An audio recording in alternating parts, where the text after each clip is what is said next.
राज्य रे दिनकु दिन ताती बढ़िबारे लागिछि। असह्य गरम और गुळुगुळीरे अस्तव्यस्त जनजीवन। एहा सहित जेउभଳି खरा गरम लागि रहिछि सेथिरु अंशुघात हेबार आशंका को एड़ाई दिया जाई न पारे। तेबे आसंतु जानिबा केतेबेले अंशुघात होइथाय एवं अंशुघातरु आमे किपरि निजको रक्षा पाई परिबा। दीर्घ समय धरी खरारे बा अधिक तापमात्रा रे रहिले शरीररु जलीय अंश कमी जाइथाय। एहा जोगु मुंड बुलाइबा, मूर्छा होइजिबा, बांती हेबा, चालिबारे असुविधा अनुभव करिबा परी बहु लक्षण देखा जाइथाय।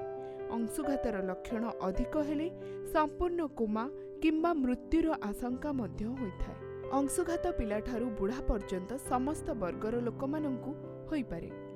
अंशुघातरु रक्षा पाइबा पई किछि नियम पालन करंतु। खराकु बाहरंतु नाही। बाहरकु जाउथिले मुंडरे ओदा गामुछा किंबा छता, चप्पल, कला चश्मा इत्यादि व्यवहार करंतु। सांगरे पानी बोतल नेबाकु भूलंतु नाही।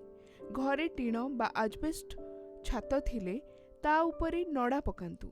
प्रचुर परिमाण रे पानी, तोराणी, घोल दही, सरबत पियंतु। शरीर रे जलीय अंश सर्वदा अधिक रहिबा आवश्यक। फास्टफुड ठारू दूरे रुहंतु।